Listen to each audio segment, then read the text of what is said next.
Today we're going to talk about building and maintaining your online reputation.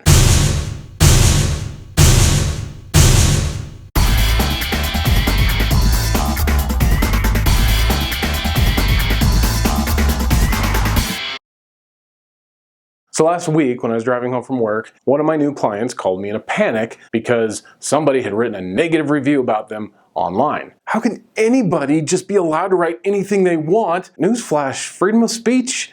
Anybody has been able to say anything they want about anybody for quite a while. The difference is now that we're all connected, it's just easier for everyone to see what everyone's saying about everybody anytime they want to say it. Yeah, I know it's scary. Word of mouth has often been a huge accelerator or decelerator to business's success. We're people, we're social creatures, and we like to talk to each other. If you're gonna sit there and lament about the passing of the days of old when you could just walk up and talk to a customer and look them in the eye and do a deal on a handshake, then you are going to go out of business. Look, I get it. Every generation talks about the up-and-coming generation and how it's just not like the good old days. When I was a kid, I heard about how too much TV was gonna rot my brain, rap wasn't real music, video games are gonna destroy our minds, reality TV isn't real entertainment, social media isn't really interacting with people. You can make all those arguments all you want in your personal life, but when it comes to business, if somebody is no longer going to look me in the eye and do business with me that way, I'm gonna find out how to get on their phone and do business with them. And that is doing business in the 21st century. That means you need to be where people are having their conversations. You influence that conversation in two ways. Top down, that means you are influencing the influencers. You are getting other people that already have audiences to talk about you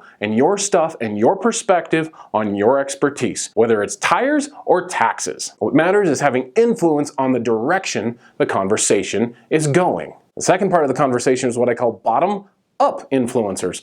Those are the individuals, the people on the ground level who are talking amongst themselves, sharing opinions back and forth, adding comments to review sites about businesses, referring to one another on Facebook, Twitter, Yelp, Instagram, Snapchat, LinkedIn, and a billion other social networks you've never heard of and probably can't pronounce. Bottom-up influence used to only just have effect on like a local level. Everyone would talk about how terrible the baker is in town and how they wish they had a new baker. But now, once again, we are all connected. So guiding the general populace's discussion around the industry you're in and the subject you want to be a part of comes from the top down in the mass media and comes now from the bottom up as well, and both of these influence one another. The mass media changes as public opinion is expressed in mass, and of course, when people watch TV and are told what to think, they offer opinions and echo what they think is right. When it comes to your little business and what people are saying about you, you are what you publish. As far as online goes, if you don't publish anything, the best case scenario you can hope for is that no one's gonna know about you and talk about you. But eventually, someone's gonna get pissed off and they're gonna write something about you. If you don't have a Yelp profile, people will enter your street address and your location and take a picture of the front of your building and then write a bunch of crap about you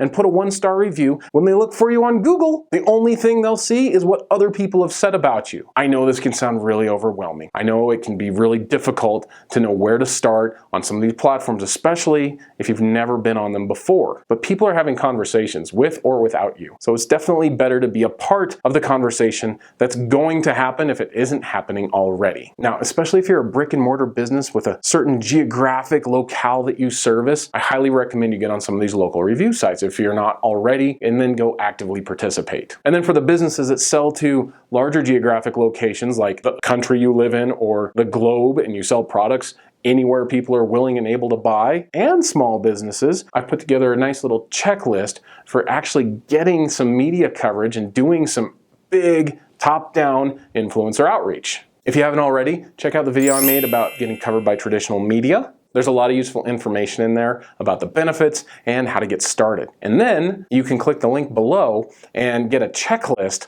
of what to do in order to reach out to some of these influencers and really get that top-down game going. Again, the bottom-up game is something you just got to get in, get your hands dirty and start participating, asking customers for reviews. And that top-down game is a little bit more tricky to some because a lot of people just don't know where to start. This checklist will help you with that. I hope this helps, and I will see you next time.